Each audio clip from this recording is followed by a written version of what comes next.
Je vous ai montré donc dans la seconde étude sur le titre « Connaissez-vous la synergie spirituelle ?» ou si vous préférez la puissance divine qui est libérée lorsque les chrétiens se mettent à bouger selon ce qui est écrit dans la parole de Dieu. Trop de chrétiens, à mon goût, attendent que Dieu bouge avant de bouger. Or, la Bible nous dit que c'est le contraire qu'il faut que nous fassions. Nous avons la foi, alors nous bougeons. Je vous donne par exemple un exemple simple. La Bible nous dit de prier en communauté. Ce n'est pas moi qui l'invente, c'est écrit dans la Bible. Si je ne fais pas un effort pour sortir, alors évidemment, ne prenez pas mes paroles au premier degré, il y a des gens qui ne peuvent pas sortir. Il y a des gens qui ne peuvent pas venir, peut-être parce qu'ils sont trop loin, peut-être parce qu'ils ont quelqu'un de malade à la maison, peut-être parce qu'ils ont peur de conduire la nuit. Il y a plein de facteurs. Mais normalement, quand je vois dans la parole de Dieu, je vais m'adresser à Dieu, je bouge. Même si j'ai un problème personnel, j'attends pas que l'Église prie pour moi, je vais commencer à prier. Et puis, demander à mes frères et sœurs de se joindre à moi, parce que quand on est unis ensemble, avec la personne du Saint-Esprit, eh bien, il se produira de plus grands résultats spirituels que si nous agissions seuls. On va en parler tout à l'heure, mais par exemple, mon cas, je suis un pasteur. J'ai reçu des dons de pasteur. Mais vous croyez que c'est ma puissance qui va faire grandir l'Église ? Pensez-vous que c'est ma sainteté qui va permettre au Saint-Esprit de convaincre les cœurs et de faire croître cette communauté ou de voir le Saint-Esprit se manifeste avec puissance au milieu de nous ? La réponse est non. Je mets au service de l'Église mes dons, mais les chrétiens doivent venir s'associer au ministère pour permettre au Saint-Esprit de faire croître la communauté chrétienne. Quand ils se sont convertis, les 3000 à la Pentecôte, la Bible nous dit que 15 jours après, ils étaient 5000. Pourquoi ? Parce que dans l'Église, ils témoignaient à l'extérieur. Ils s'étaient associés au ministère des apôtres et le Seigneur, par ce que j'ai appelé sa synergie, accomplissait des miracles, des prodiges, beaucoup plus que s'il avait demandé à ses apôtres de les réaliser eux-mêmes. Le Saint-Esprit a travaillé avec eux, mais l'Église s'est associée au ministère apostolique. Alors ce matin, je vais vous montrer que, ou si nous nous unissons ensemble et coopérons avec la personne du Saint-Esprit, eh bien nous verrons des choses incroyables se produire dans notre vie. La première chose que j'ai trouvée dans la parole de Dieu, c'est que nos situations inextricables, ou si vous préférez compliquées, problématiques, voire même conflictuelles, trouveront des issues, et des issues favorables. Et je vous prends un exemple que vous connaissez tous par cœur, c'est que lorsque les Israélites sortirent d'Égypte sous la conduite de Moïse, ils sont partis en direction du mont Sinaï, parce que Dieu avait l'intention de leur révéler sa loi et ses 10 commandements. Puis, chose étonnante, Dieu va parler à Moïse et il va dire à Moïse « Retourne sur tes pas et viens t'installer dans tel lieu que je te donne. » Or, dans ce lieu, il y avait la mer devant eux, et d'un seul coup, quand ils arrivèrent là-bas, ils virent les 600 chars du Pharaon, et le Pharaon à sa tête, être derrière eux. Ils se trouvaient dans une situation inextricable. C'était un cul-de-sac, et ils ne pouvaient pas s'en sortir. Pour Israël, c'était une situation catastrophique, mais que Dieu permettait pour leur apprendre. Et je pense que pour nous, c'est la même chose, que rien ne résiste à sa capacité de s'assujettir toutes choses. Ce qui veut dire qu'il n'y a aucun événement dans nos vies, dans vos vies, qui vous bloqueront dans la foi, qui vous empêcheront de grandir, parce que le Seigneur sera votre libérateur. Seulement, ce qu'il demande, c'est qu'on s'associe ensemble. Quand les chrétiens s'unissent et coopèrent avec la personne du Saint-Esprit, alors nos situations vont changer. Le peuple fut invité par Dieu à faire taire toutes leurs peurs et leurs pensées défaitistes. Mettez-vous à la place des Israélites. Ils sont près de 2 millions de personnes. Ils ont les vaches, ils ont les brebis, ils ont leurs chariots. Enfin, c'est une colonie incroyable. Et ils sont là devant la mer, devant une situation qu'ils ne peuvent pas changer. Et Dieu va leur dire, alors ils ont paniqué. Et vous savez que lorsqu'on rencontre une situation difficile dans nos vies, la première réaction que nous avons, elle est émotionnelle. Nous avons tellement peur que nous parlons mal, nous crions. Ils se sont mis à crier, ils ont été voir Moïse, ils lui ont dit « Moïse, Moïse, mais qu'est-ce que tu fais? Tu nous as envoyés, tu nous envoies à la mort. » Ça, c'est humain.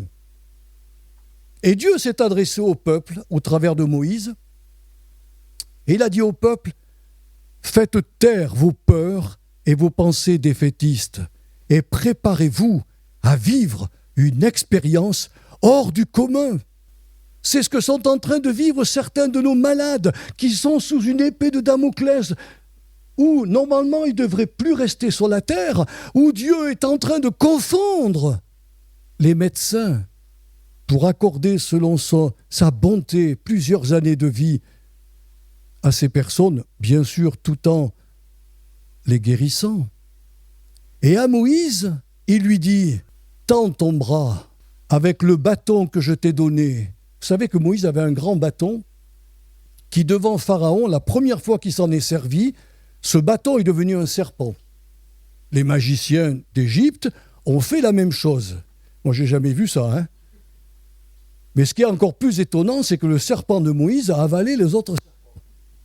Ça, c'est encore plus fort. Les magiciens ont dit, ben alors là c'est fort de café, hein. C'est incroyable. Eh bien, le bâton, dans la main de Moïse, était le signe du ministère d'autorité qu'il avait reçu de Dieu. Tout ce qu'il disait et tout ce qu'il frappait avec le bâton, la puissance divine coulait au travers de lui. Et il va lui dire, voilà, tends ton bras avec ce bâton et fends la mer.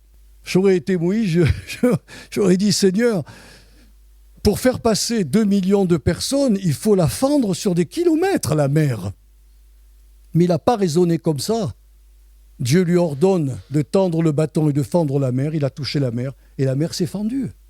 Dieu a parlé. Les Israélites ont fait taire leur peur et toutes leurs craintes et leurs pensées négatives. Et Moïse a obéi à Dieu. Et alors, ce que j'appelle la synergie spirituelle, la puissance divine, fut libérée. Et la mer s'ouvrit, le sable qui d'habitude est tout à fait mouillé. Vous avez été au bord de la mer pour la plupart d'entre vous. Le sable est mouillé, on s'enfonce dedans. Eh bien non, la mer s'ouvrit, le sable s'assécha pour que les Israélites passent de l'autre côté sans s'embourber. Et ils ont mis toute une nuit pour traverser. Mais le feu était devant les 600 chars de Pharaon, éclairant les Juifs pour traverser, parce qu'ils n'avaient pas d'ampoule, ils n'avaient pas comme nous de lampe électrique. Hein. Le feu de Dieu s'est élevé tellement haut que sur peut-être des kilomètres, ils y voyaient très clair. Et tous traversèrent la mer Rouge. Et puis, quand ils ont fini de traverser, vous connaissez l'histoire, la mer s'est refermée sur le Pharaon, sur ses 600 chars de guerre, et l'ensemble des ressources militaires de l'Égypte furent anéantis. Alors que les Israélites ont traversé sur un sable qui était dur, quand ils firent la tentative avec leurs chars, vous savez qu'il y avait en tout 600 chars. On mettait 3 guerriers par char. Vous multipliez, ça faisait 1800 soldats animés d'une haine contre les Juifs. Et au lieu qu'ils fassent un carnage dans toute la population juive, c'est eux qui ont pris la claque céleste et qui ont péri dans la mer Rouge. Ce fut l'association du peuple avec Moïse et avec Dieu qui déclencha cette synergie spirituelle, cette puissance, si vous préférez, qui a permis à Moïse et à tout le peuple de traverser et de ne plus jamais, jamais revoir un seul Égyptien. Cet exploit est écrit dans l'Exode 14. Voilà ce que produit la puissance divine lorsque les chrétiens s'unissent en un corps soumis au Saint-Esprit. Ainsi, mes frères et sœurs en la foi, quelle que soit votre situation présente, actuelle, rappelez-vous que le Seigneur a le pouvoir de faire concourir. Ce qui est incroyable, c'est que le verbe concourir, littéralement, il veut dire faire travailler ensemble.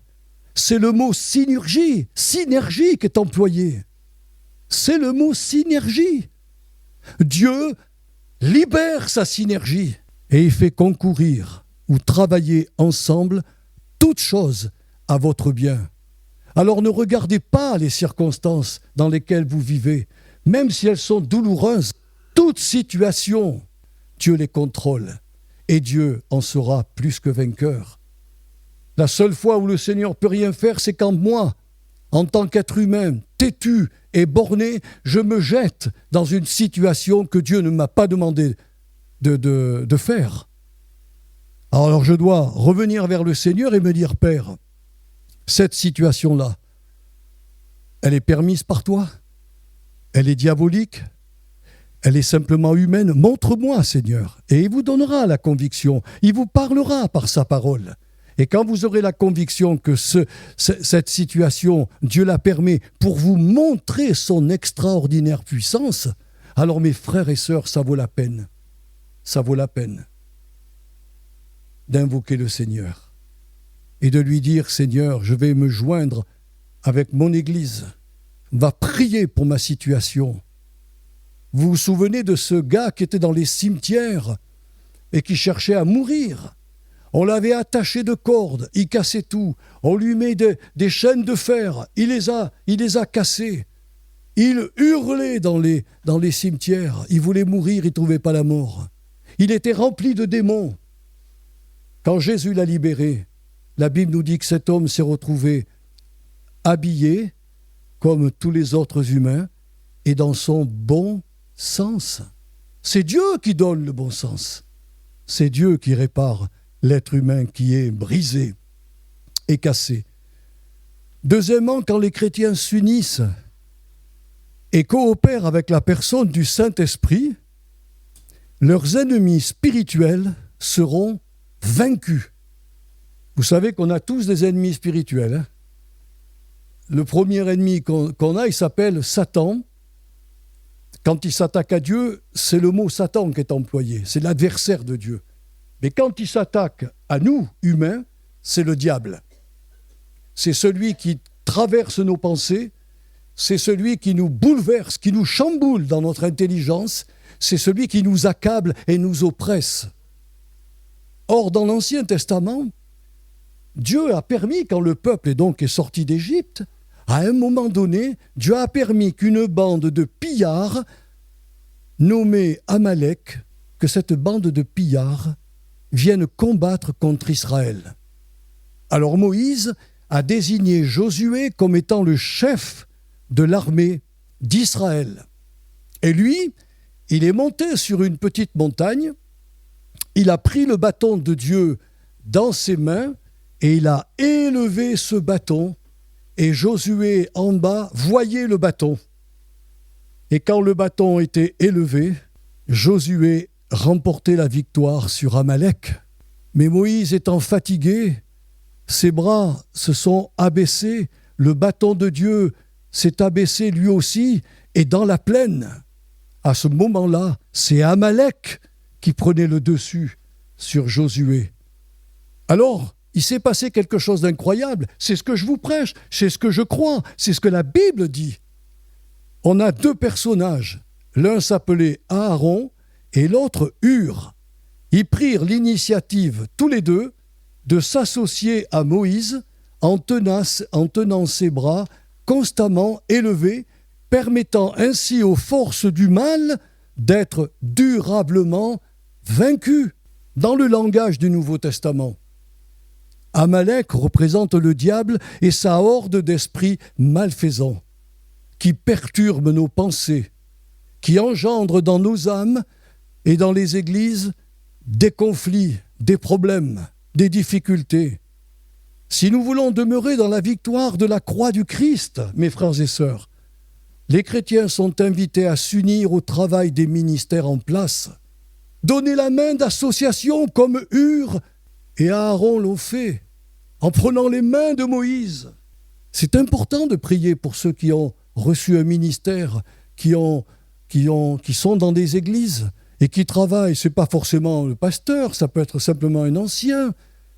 Parce que l'ancien, c'est aussi le pasteur d'une église. Alors plus l'église est petite, moins on a besoin d'anciens, mais plus l'église va croître, plus il faudra des gens pour aider. Mais les chrétiens ont une part de responsabilité, c'est que s'ils comprennent pourquoi Dieu a donné des pasteurs, des apôtres, des prophètes, des évangélistes, pourquoi les a-t-il donnés? Pour le perfectionnement des saints, afin que les saints prennent leur place dans l'église locale et soutiennent les ministères en place. Jamais Dieu n'a prévu que nous ayons des réunions ou des rencontres comme nous avons avec les chrétiens dans la passivité et celui sur l'estrade dans l'activité. Il n'a jamais voulu cela. Le Seigneur a voulu que des ministères soient là pour instruire, pour enseigner, pour encourager, pour prier pour les chrétiens. Mais les chrétiens doivent se lever et venir soutenir leurs bergers et prier tous les jours pour eux. Pour demeurer dans la victoire de la croix du Christ, nous sommes donc invités à nous unir au travail des ministères en place pour renverser les desseins de Satan. Et pour cela, nous avons, nous dit l'apôtre Paul dans Éphésiens 6, versets 10 à 18, une panoplie d'armes spirituelles que nous devons mettre en œuvre pour repousser les puissances mauvaises. Mon épouse a vécu beaucoup de tribulations lorsqu'elle travaillait. Et son seul recours, c'était d'aller dans un petit endroit et de prendre autorité contre les puissances mauvaises qui étaient en train de perturber l'entreprise où elle se trouvait. On a vu récemment le film Warum. Cette femme qui a découvert ce secret dans un placard, elle a trouvé son endroit pour lutter contre les puissances mauvaises. Les chrétiens sont appelés à revêtir cette panoplie d'armes et de les utiliser contre Satan. C'est pour cela que le Seigneur a permis que Amalek attaque Israël, pour lui montrer que maintenant qu'ils sont libérés de l'Égypte, il y a d'autres puissances mauvaises et spirituelles qui sont derrière et qui peuvent leur faire mal. Et Amalek représentait toutes ces puissances mauvaises. Mais Dieu a dit, je suis ton Dieu, je combattrai pour toi. Et si vous connaissez bien l'histoire d'Israël, mais à des dizaines de reprises, on a voulu les exterminer de la planète. Personne n'a réussi à le faire. Personne. Parce que Dieu veille sur ces églises, mais néanmoins, il nous demande de nous associer ensemble. Parce qu'on forme un seul corps. Vous savez ce que Dieu a dit par la bouche de Paul? Nous sommes ouvriers et ouvrières avec Dieu. Qu'est-ce que ça veut dire? Ça veut dire que Dieu travaille, mais il ne fait pas tout le travail. Il nous incorpore dans son activité. Et si je ne prends pas ma place dans l'activité spirituelle que Dieu me confie, j'ampute la bonne marche de l'Église. C'est aussi simple que cela. Troisièmement, quand les chrétiens s'unissent et coopèrent avec la personne du Saint-Esprit, ils verront de nombreuses guérisons. Je me souviens, et vous devez vous en souvenir aussi, de cet homme qui était paralysé et qui ne pouvait donc pas se présenter seul devant le Seigneur en raison de son handicap. Il avait la foi, il était zélé pour aller écouter le Seigneur Jésus, mais il ne pouvait pas rentrer dans la maison tellement qu'il y avait de monde. Est-il reparti chez lui en disant « Oh, c'est catastrophique, je ne peux pas rencontrer Jésus ».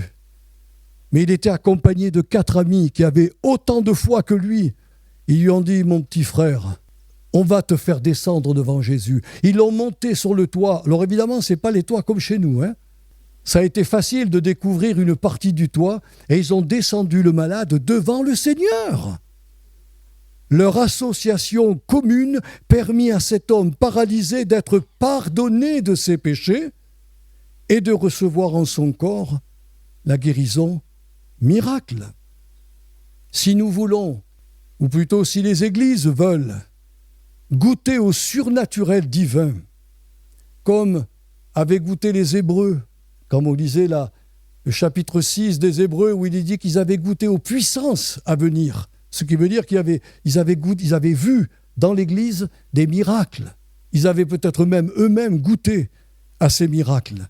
Eh bien, il faudra à ces églises et à ces chrétiens d'œuvrer ensemble, comme le suggère ce passage de l'Écriture que vous connaissez certainement bien. Confessez donc vos péchés les uns aux autres et priez les uns pour les autres afin que vous soyez guéris dans vos âmes et vos corps. Il n'est pas parlé d'un pasteur, là. Il n'est pas parlé d'un ancien rempli de feu et qui impose les mains aux malades pour qu'ils soient guéris. Il est parlé que les chrétiens qui forment un corps avec les pasteurs.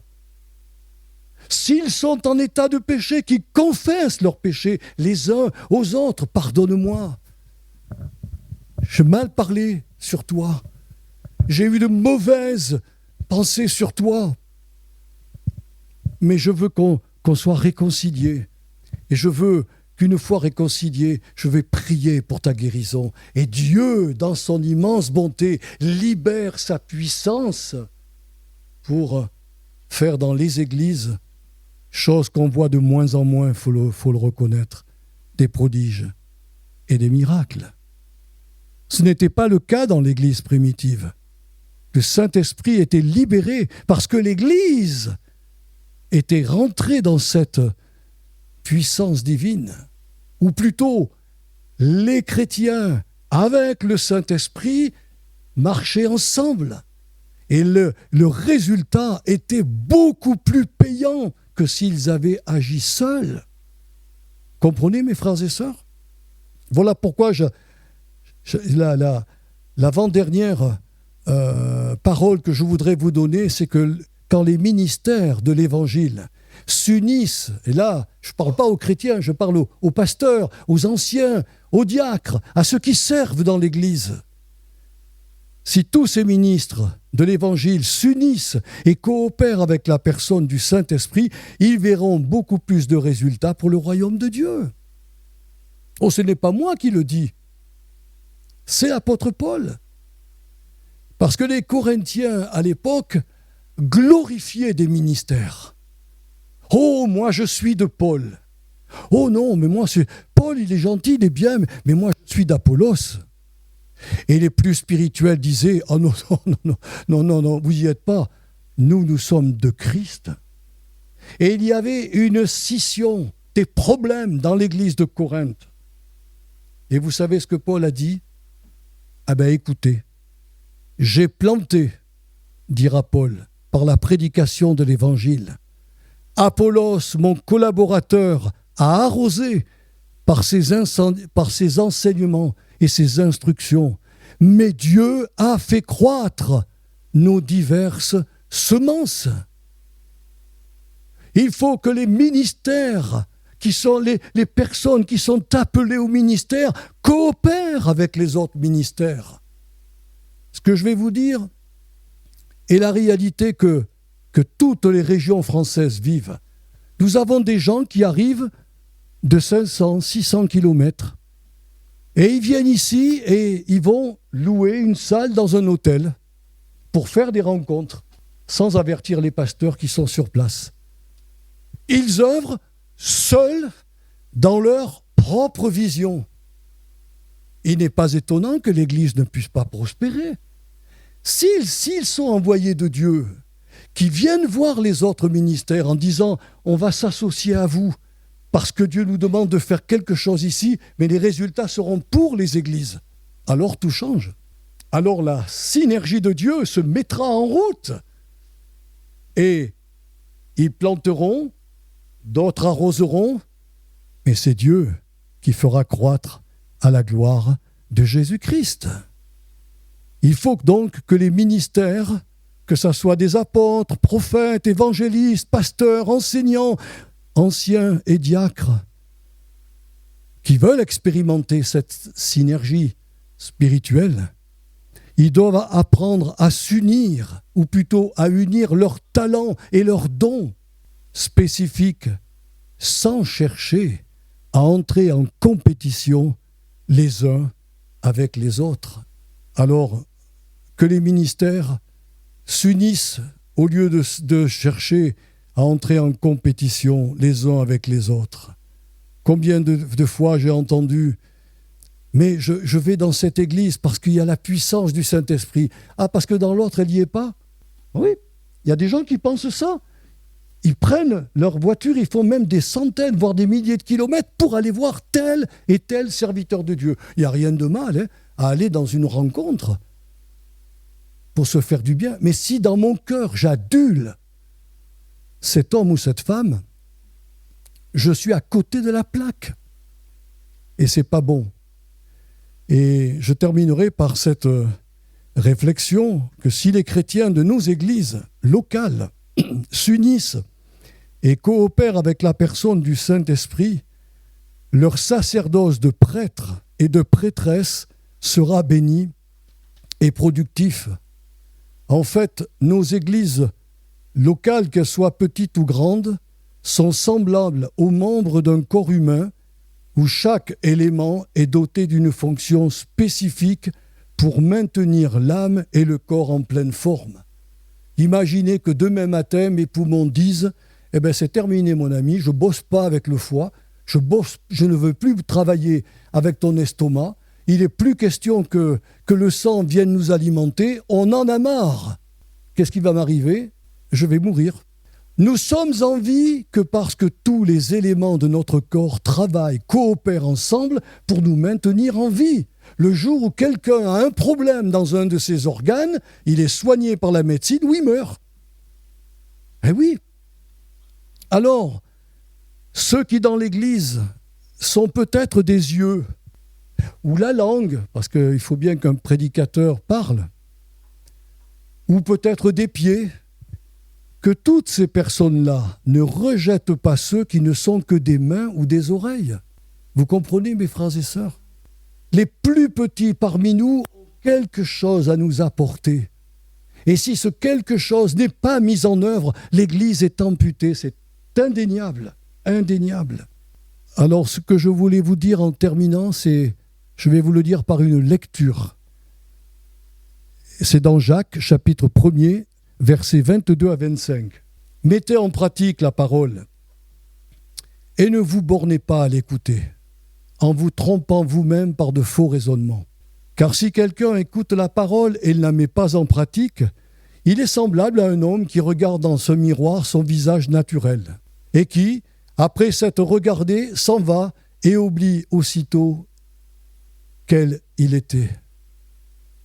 Mais celui qui aura plongé les regards dans la loi parfaite, la loi de la liberté, et qui aura persévéré, n'étant pas un auditeur oublieux, mais se mettant à l'œuvre, notez bien cela, se mettant à l'œuvre, celui-là sera heureux dans son activité.